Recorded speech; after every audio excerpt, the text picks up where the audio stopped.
esa oración que nos sumerge en él, en el mensaje. Y decimos juntos: Señor, en este momento dispongo mi corazón y mi voluntad para ser oidor y cumplidor de tu palabra en obediencia. Guíame con tu Espíritu Santo para ser transformado a la imagen de tu Hijo. Amén.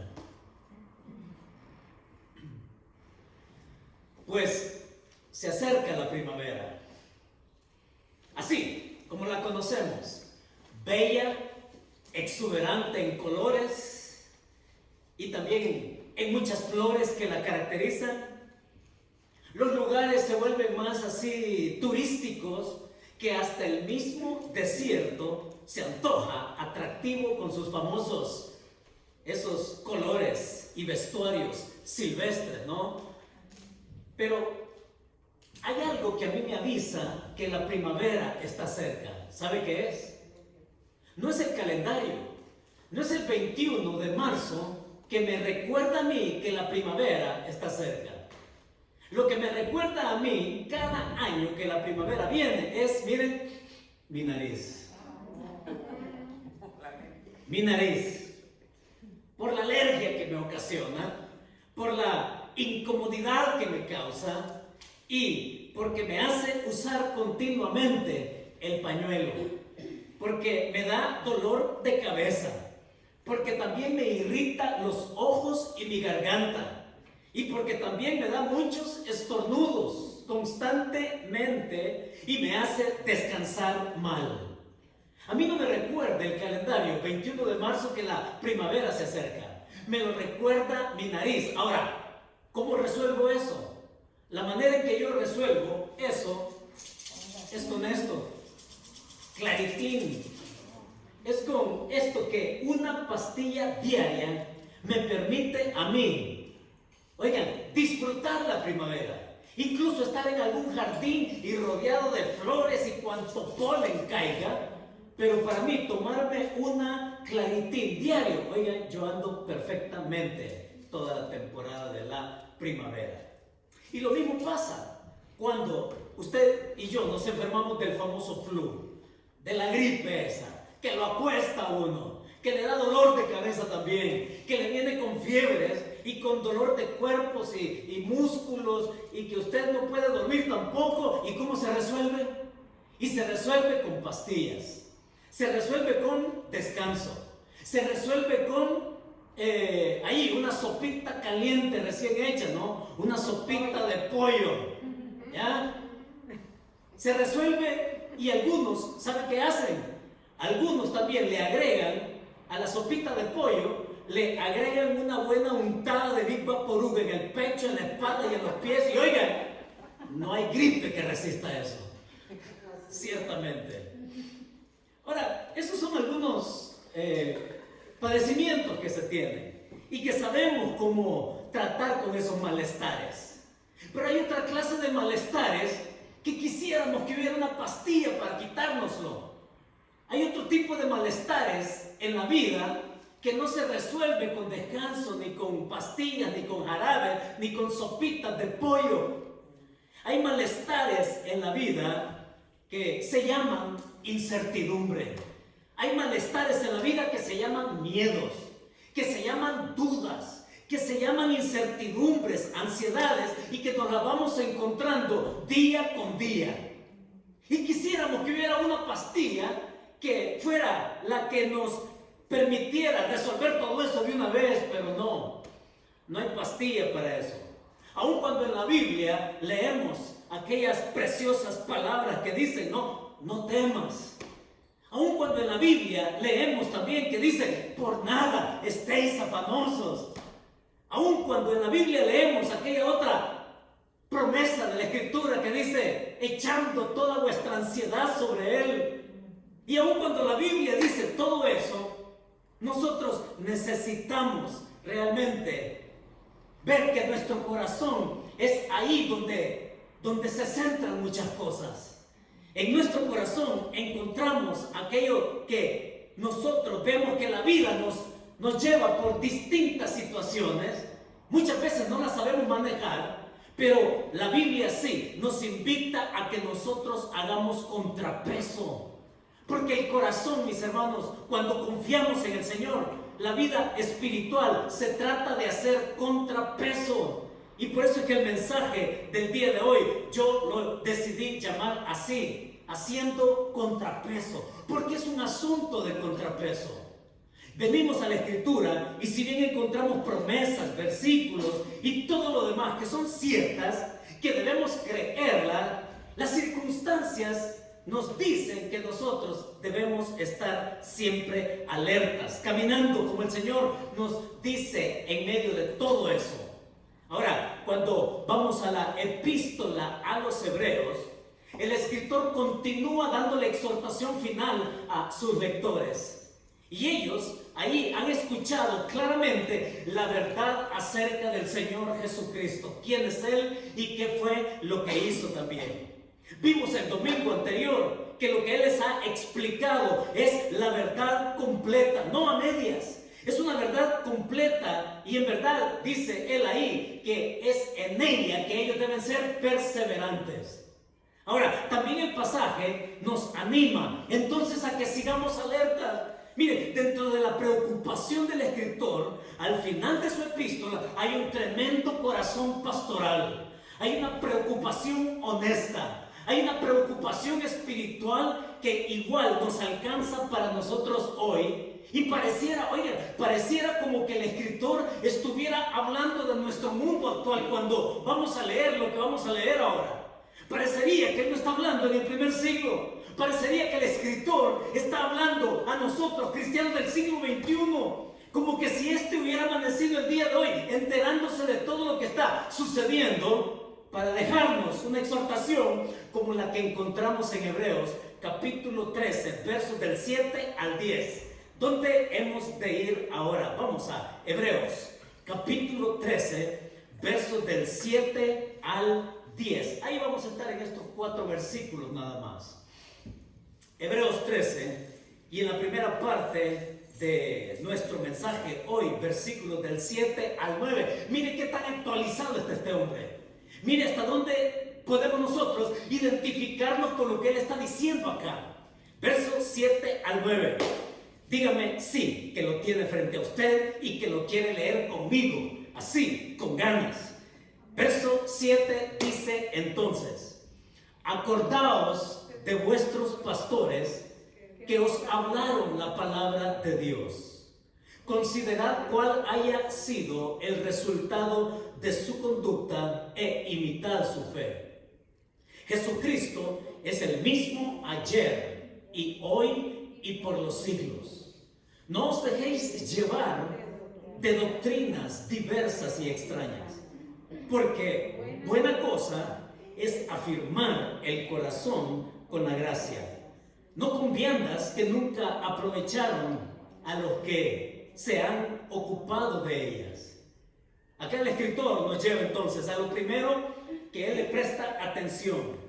Y mis hermanos, él está tan preocupado por ellos y en extensión tan preocupado por nosotros que hemos de tomar su consejo, hemos de tomar su advertencia para que nuestro corazón esté alerta. Y el primer principio de estos versículos del 7 al 9 es este: no reduzcas la verdad a preferencias personales.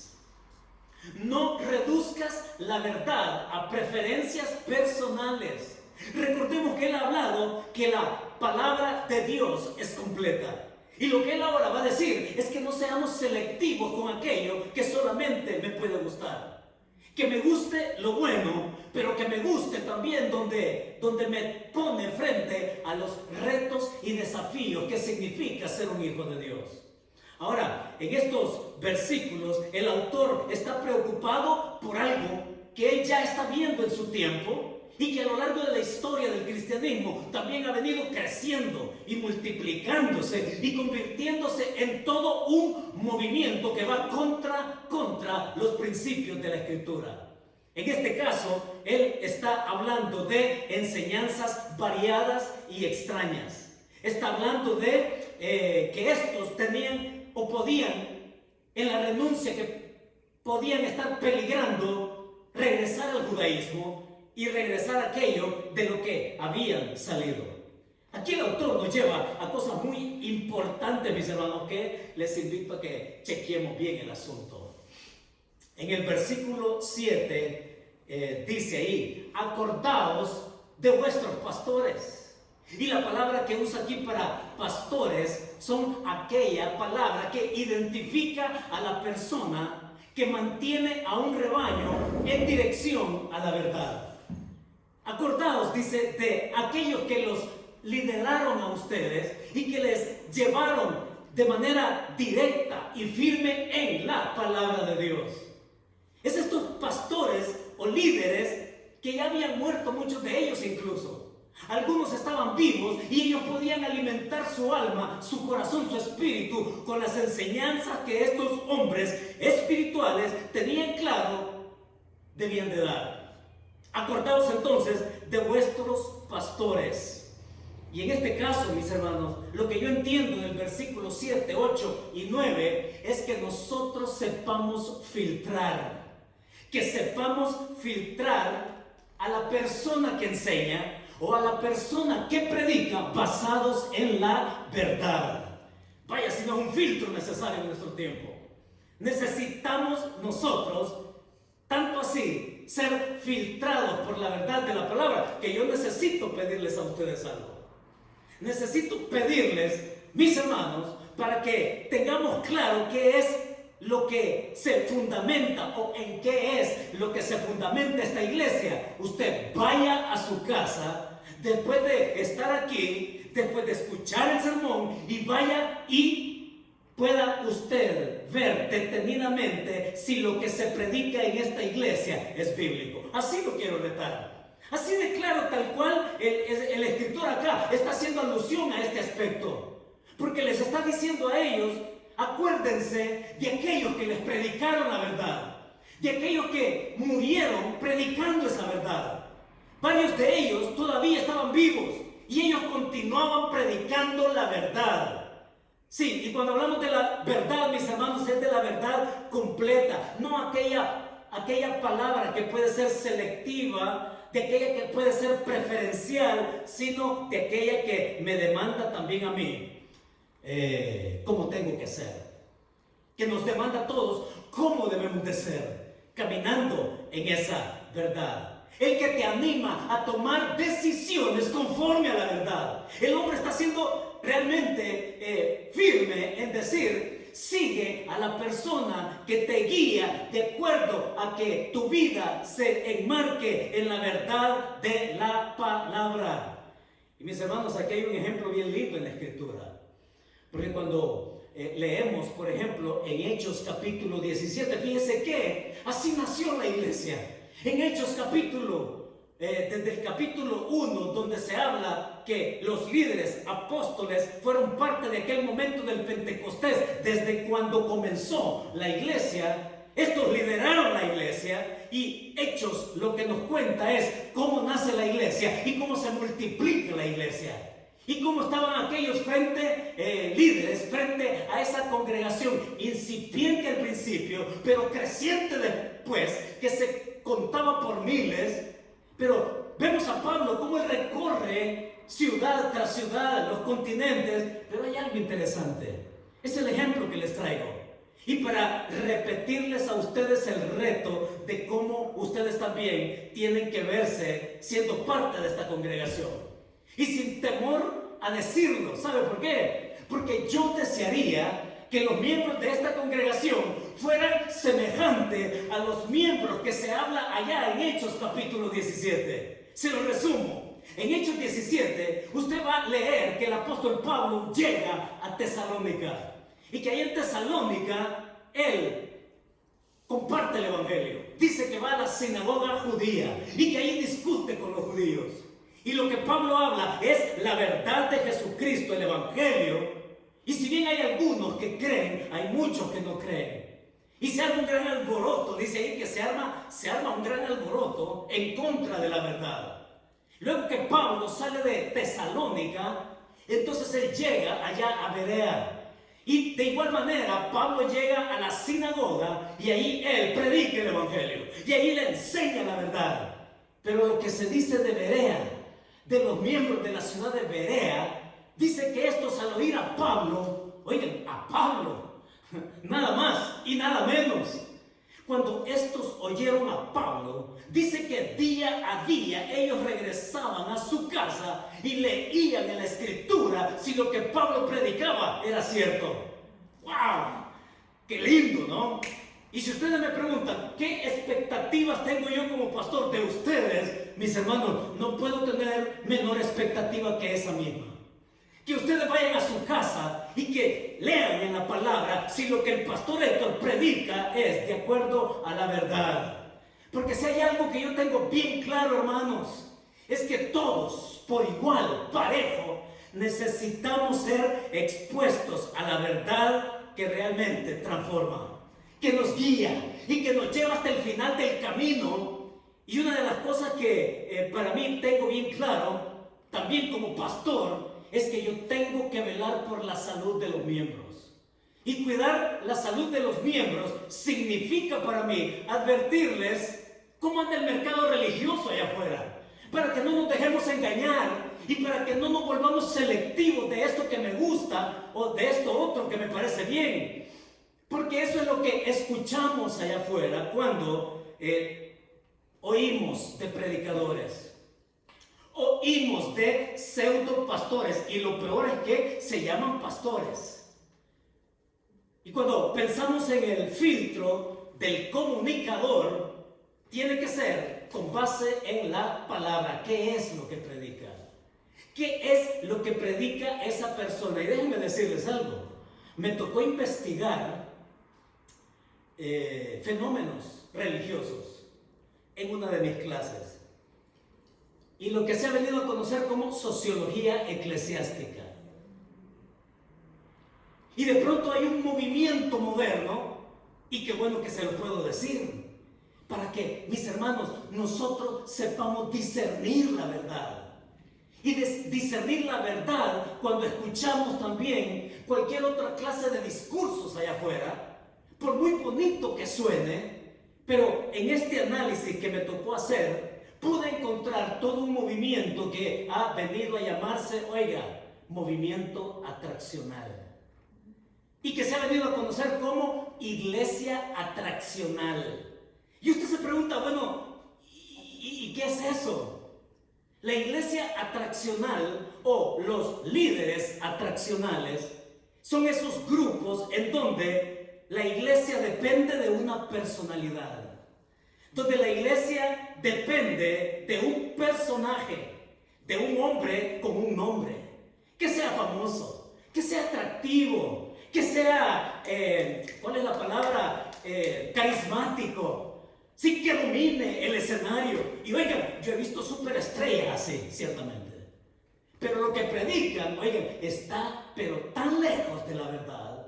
Y cuando venimos nosotros a ver este tipo de movimiento atraccional, iglesias atraccionales, en donde el que está al frente es una figura casi que artista, ¿ya? De lentes oscuros y chaleco negro y en fin, parece un artista de Hollywood, ¿no? Parece un príncipe, Dios mío. Ahora, es una persona en este ámbito atraccional de nuestra época moderna que se preocupa no por declarar la verdad, no por apuntar con esa verdad hacia Jesucristo. Es una persona cuyo propósito es apuntar hacia ella misma. Es una persona que gusta del baño de multitudes. Es una persona que gusta de la manipulación. Y es una persona que gusta también que los demás acepten un mensaje que gusta. Es decir, yo les digo lo que les gusta. Yo les digo lo que quieren oír. Y cuando se habla de decir lo que todos quieren oír, hermanos, espérense, porque ahí van a haber multitudes. Porque ahí va a haber espacios, pero arrebatados. Ciertamente, creo que nosotros en determinados momentos de nuestra vida podemos recordar pastores en nuestro desarrollo de vida espiritual, podemos recordar pastores fieles a la palabra y que nos han alimentado y que nos han nutrido y que nos han dicho que la mirada no es en ellos, que la mirada es en Jesús, ¿sí? Y en su verdad declarada acá en la palabra. O sea, se trata de filtrar al que comunica con su mensaje basado en la palabra. Pero también hay que filtrarlo, mis hermanos, basado en qué se enfoca esta persona. ¿En qué se enfoca esta persona? Y él aquí, el escritor, está mostrándonos qué es lo que sucede o qué es lo que hay dentro de esta persona cuya dirección de atención está hacia sí mismo. Cuando vemos esta persona, hemos dicho, apunta en dirección hacia sí misma. Es la persona que está ahí queriendo que le adoben el gusto, que está ahí queriendo escuchar lo que quiere escuchar. Ahora, ¿cuál es el enfoque supremo? El enfoque supremo acá en los versículos dice, acordaos, y es un imperativo. Acuérdense de aquellos, que su atención esté puesta en aquellos y déjense guiar por aquellos que les comunican la verdad, porque el enfoque supremo de la verdad apunta y va a apuntar siempre hacia Jesucristo. Está diciendo en el versículo 7 también, imitad su fe. Es otro imperativo. Imitar su fe, mis hermanos, no es porque estas personas, estos pastores o estos líderes sean perfectos. No.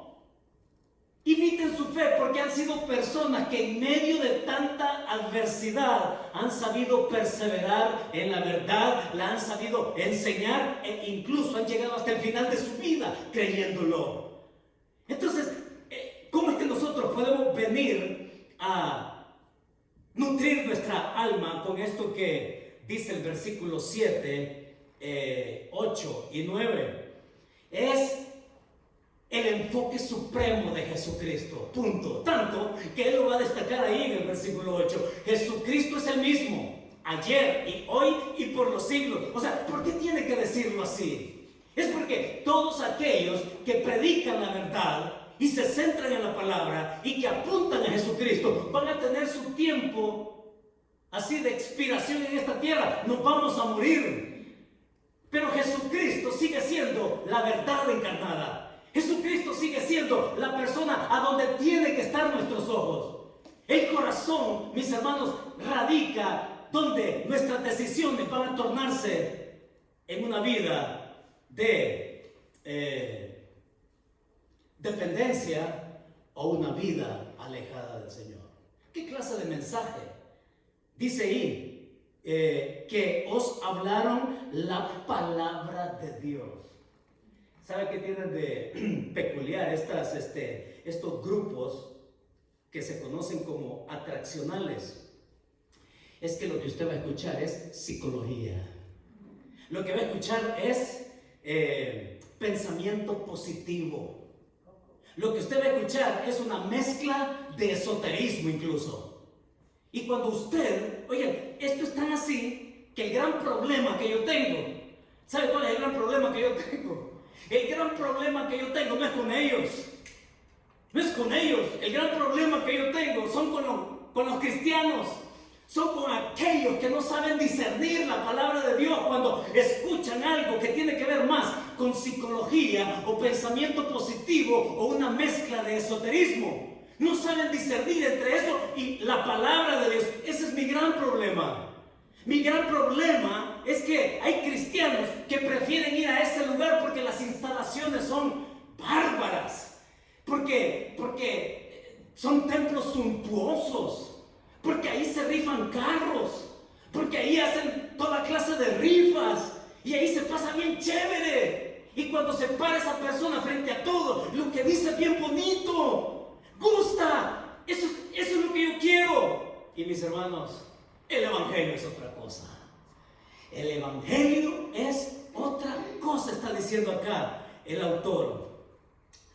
Es el enfoque supremo en Jesús, que es el mismo ayer y hoy y por los siglos, dice. Ahora, fíjense que hay otro elemento para que lo sepamos, digo, para que estemos informados. Miren, en todo este movimiento atraccional, en estos líderes atraccionales, y el gran problema que ellos se han encontrado es que cuando la personalidad ya no está, se viene todo abajo. O cuando la personalidad ya no está, pues hay que cambiarlo por otra personalidad. ¿Sí? Ahora, déjenme darle algunos elementos para que usted juzgue. Para que usted leer o al oír o al ver esta clase de grupos atraccionales y de fe que gustan, son algunos como este. ¿Es un liderazgo? Sí, es un liderazgo que orienta hacia el control. Busca controlar. Es un liderazgo que manipula a sus miembros. Es un liderazgo que incluso dan a conocer un estilo de vida rígido y también legalista. ¿Qué cosas se tienen que hacer y qué no? No porque la Biblia lo diga, sino por puro deseo antojadizo. También otra de las características de estos grupos atraccionales es que siempre están desaprobando a todos los demás. Solo ellos tienen la razón. Ellos tienen la verdad absoluta. Y otra de las cosas que también pude encontrar es que cuando se les critica o cuando los ponen frente a las cámaras de televisión o cuando los entrevistan de por otro tipo de situaciones, siempre están a la defensiva. Siempre están a la defensiva y ven eso como una persecución. Es que nosotros estamos haciendo las cosas bien y por eso están en contra de nosotros. Otra manera de manipular. Entonces, mis hermanos, yo les voy a decir algo. Yo tengo bien claro, fíjense, he crecido tanto en este sentido que he llegado a convencerme que entre la congregación, los miembros, por distintas razones, van a tener que moverse a otro lado. ¿Ya? Nos movemos. A todos nos pasa. Ahora, yo quiero decirle algo. Cuando a usted le toque, por alguna razón, ya no ser parte de esta congregación, avíseme que ya no va a estar. ¿Ya? Y dígame, pastor, ya no voy a estar en la iglesia porque me voy a mover y me queda muy lejos. Son situaciones razonables, yo no voy a reñir con eso. Es más, hasta yo le puedo ayudar a encontrar una buena iglesia allá cerca donde usted se va a mover. Pero cuando hablamos de congregarse y por alguna razón usted tenga que irse, ¿sabe? Yo una cosa sí le sabré decir, tomándome y basándome en esto: vaya a una iglesia donde se predique la palabra de verdad. Sí.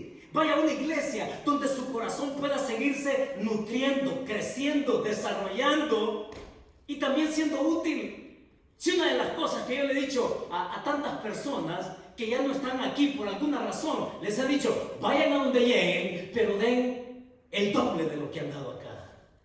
Vayan y den todo lo que no han dado aquí. Sí, ese es mi corazón, ¿ya? O sea, porque yo lo que tengo de visión para usted como hijo de Dios en cualquier otro lugar es que usted siga creciendo, que usted siga sirviendo y que sea parte del derroche de la gracia de Dios, como lo está diciendo acá el escritor. Y oigan, dice ahí, verso 9, no os dejéis llevar de doctrinas diversas, extrañas, porque buena cosa es afirmar el corazón. Dice, buena cosa. Y la palabra buena acá en el texto original es la palabra que describe a aquello que es lo mejor. En inglés, ¿no? Sabemos usar eso. Esto es bueno, good. Esto es mejor, better. The best. Sí notamos la diferencia, ¿no? En el caso acá, el escritor está usando una palabra donde él superlativamente está describiendo y dice ahí, buena cosa es afirmar el corazón en la gracia. No hay algo mejor que la gracia, está diciendo acá. No hay algo mejor que la gracia. Una gracia en la cual hay que fortalecerse. Una gracia que es comida sólida. Y por eso es que vamos a hablar de viandas ahí, en el verso 9. Dice, afirmar el corazón con la gracia, no con viandas que nunca aprovecharon a los que se han ocupado de ellas. Viandas, la palabra es broma. Y esta broma, esta comida, es una comida que puede ser sólida, es decir, usted se va a cualquier lado y pide de comer, se lo come y ya. Pero en el contexto la diferencia tiene que ver que la comida, tengamos cuidado, que la comida que tengamos espiritual no sea comida chatarra. Hay gente que vive en la vida espiritual comiendo comida chatarra. Y dígame usted, en términos nutritivos, cuando compramos cualquier cosa que nos gusta, cualquier gustito que nos queremos dar y que sabemos que no es nutritivo, ya es pura pérdida. Es pura pérdida.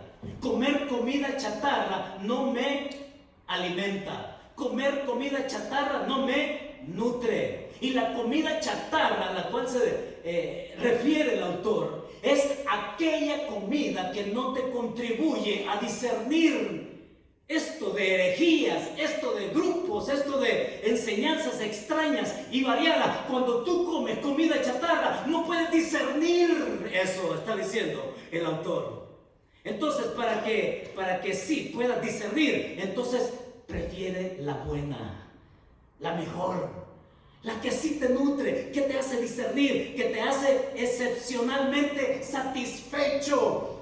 Es esa comida que te afirma el corazón, dicen acá, que te confirma, que te establece, que te hace validar y garantizar todo lo que el Señor tiene en ella para nosotros, mis hermanos. Y aquí viene el asunto.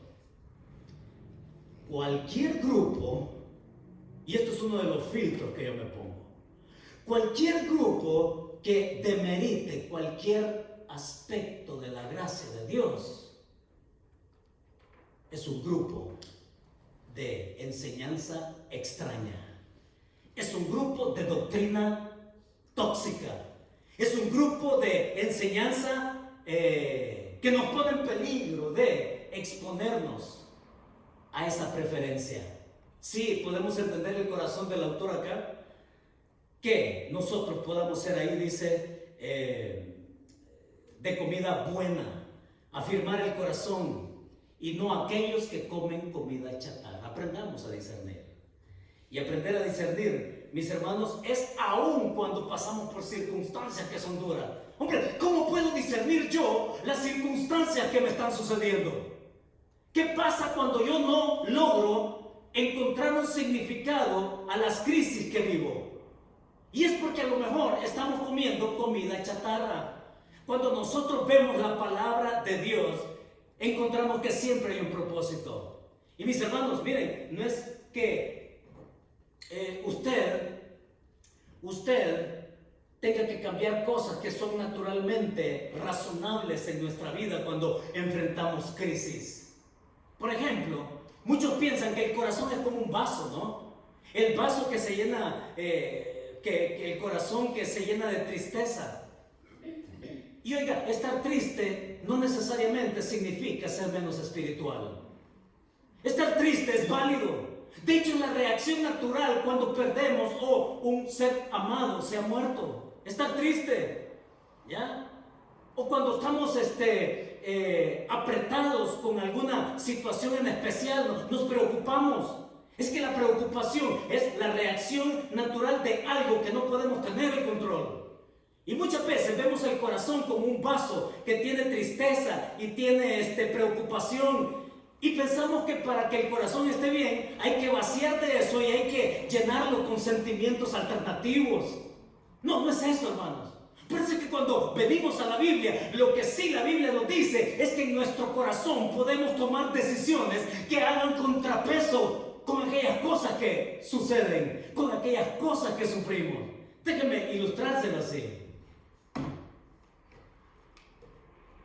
Me traje los juguetes de mis hijos. No, estos. Miren, es como una balanza, hermanos. ¿Ya? Es como una balanza. Ustedes saben para qué sirve una balanza.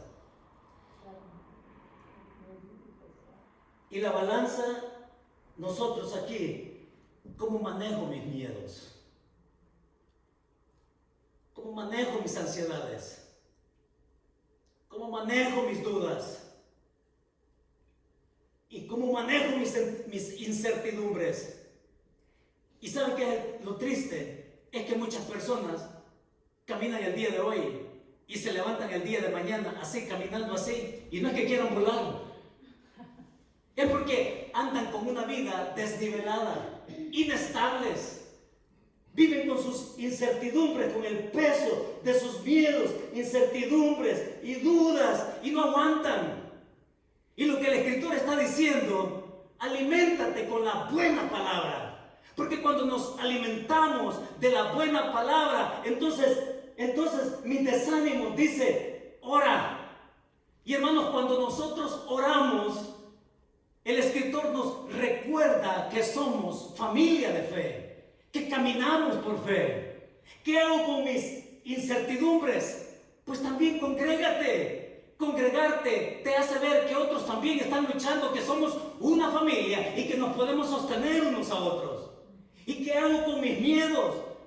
Y cuando pensamos en todo eso, mis hermanos, podemos entonces hacer contrapeso de las cosas que vivimos a diario con lo que nos dice la buena palabra de Dios, y podemos caminar en estabilidad emocional, espiritual, laboral, familiar y todo lo que usted quiera. La pregunta es, ¿con qué estoy llenando mi corazón?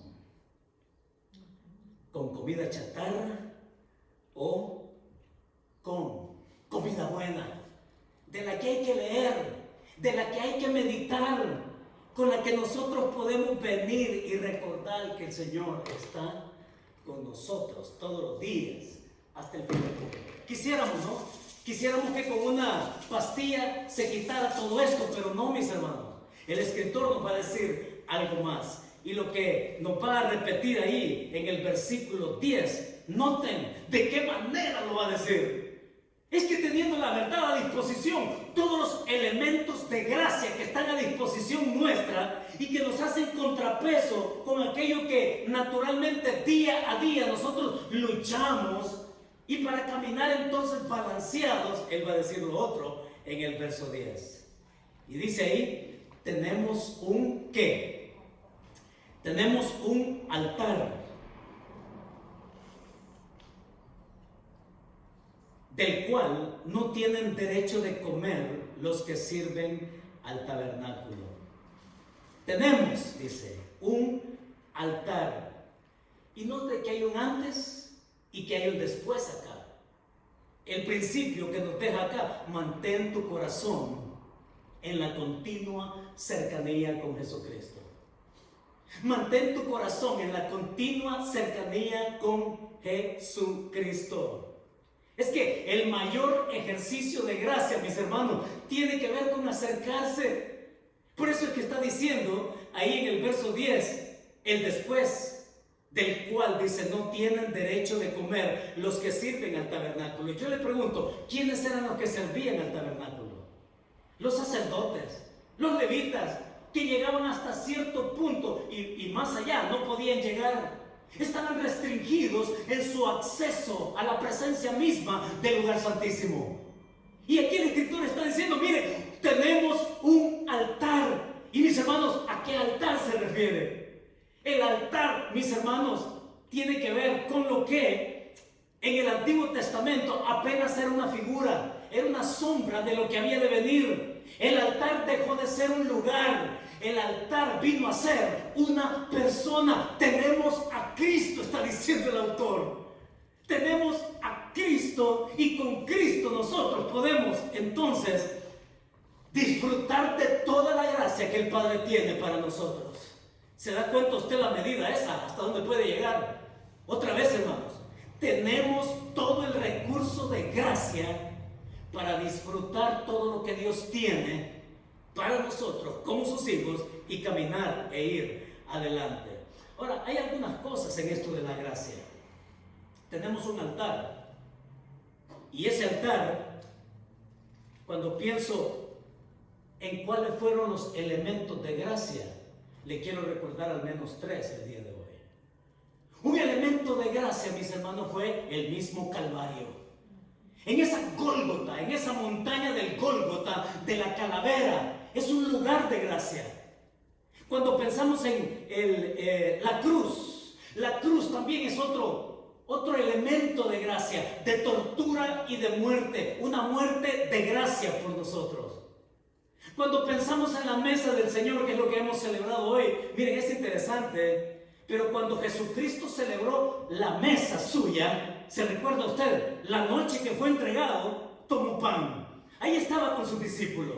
Y es Juan el que da mayores detalles de lo que fue esa noche. Mis hermanos, por miles de años, oigan, por miles de años, el pueblo de Israel había celebrado una Pascua repetitiva durante toda su historia, desde que salieron de allá de Egipto, en esa noche en que finalmente los primogénitos iban a morir, y que fue la última señal para que el faraón dejara libre a un pueblo. Oigan, en esa Pascua, la primera, ahí usted lee en Éxodo, iba a decir que el pueblo caminó apresurado, ceñido vuestros lomos, celébrenla, le dijo el Señor. O sea, no se den tiempo, celébrenla, salgan, disfruten su libertad. Y Dios les mandó a que ellos la celebraran continuamente. Y mis hermanos, por miles de años, hasta el día de hoy, el pueblo de Israel celebra la Pascua judía. De hecho, estamos a días de que ellos la celebren una vez más. Yo he tenido la oportunidad de estar solamente una vez en mi vida celebrando la Pascua. Es una cena que dura 6 horas. Yo estuve en la versión corta de 3 horas. Y es interesante cuando, a la luz de este pasaje, vemos esa celebración. Y en esa cena de 6 horas, ¿sabe qué pasa? Pues miren, ahí hay lectura del Antiguo Testamento. Ahí se recitan salmos, ahí se canta, ahí se come, ahí se comen hierbas amargas que les recuerda la amargura de la esclavitud. Y durante la celebración de la Pascua ellos tienen conciencia de que sus antepasados estuvieron en Egipto, fueron esclavos y que Dios los liberó. Y cuando venimos al tiempo de Jesús en Juan capítulo 13, en esa noche Él les lava los pies a sus discípulos y les dice que se amen como Él les ha amado. La base de amar a la persona no va a ser de acuerdo a la ley, sino en base o con base en el amor que les está mostrando de entregarse por ellos. Les va a decir allí, mis hermanos, que la celebren. ¿Y se ha dado cuenta usted en qué es la distinción? Jesús no celebró la típica Pascua judía, no fue esa. Jesús celebró su propia Pascua.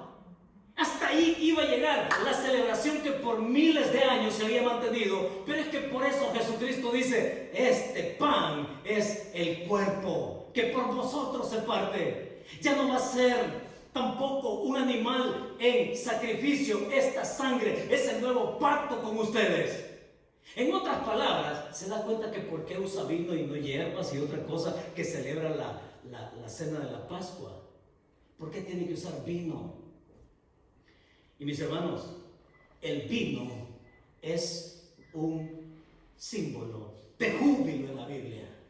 El vino es un símbolo de gozo, de fiesta, de celebración. Sí, ¿por qué algo tan malo como una muerte tiene que simbolizarse con algo tan bueno como el vino? ¿Se ha preguntado eso? ¿Por qué algo tan malo de tortura y de muerte, tan malo, se celebra con algo tan bueno como es el vino? Hay una razón para ello.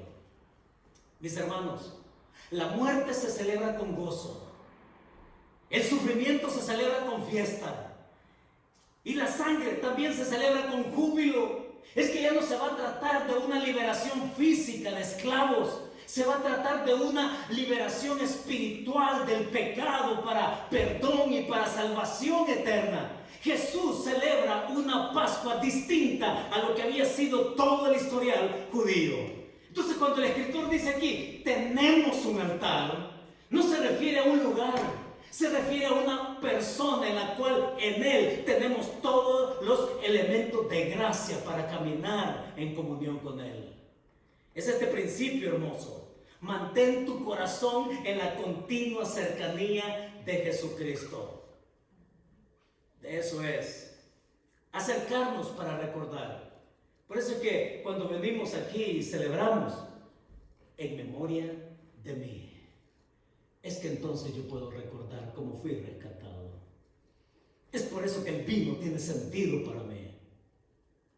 Tomar el vino significa gozo.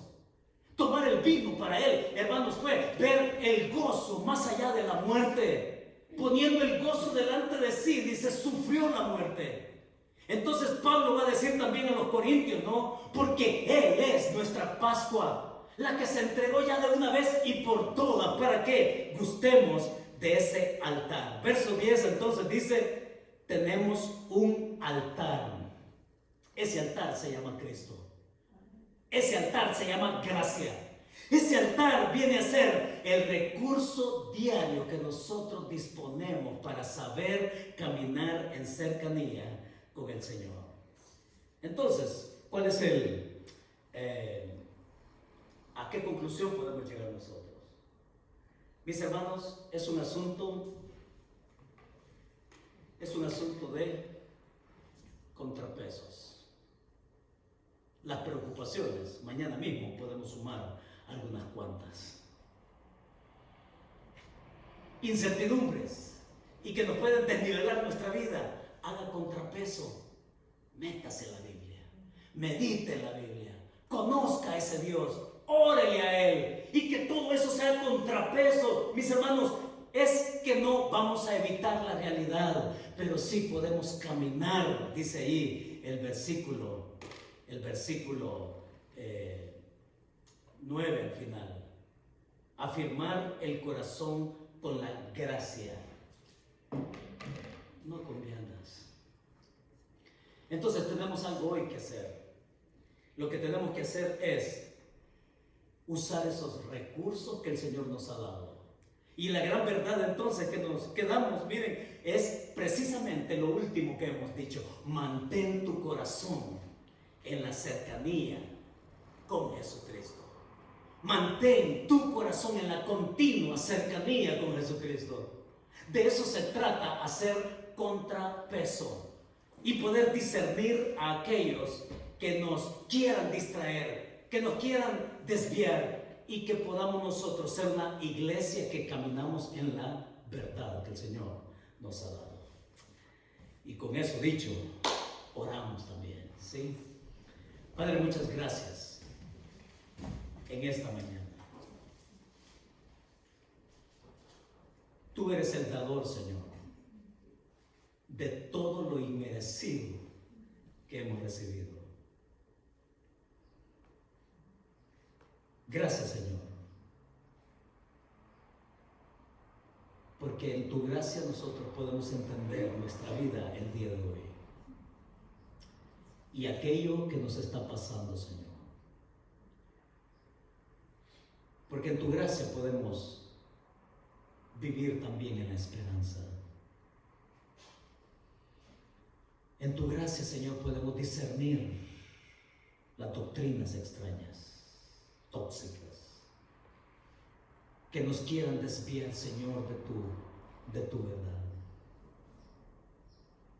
Yo oro para que, como miembros de esta iglesia, Señor, tú nos hagas ser como los de Berea, que afirmemos el corazón en tu palabra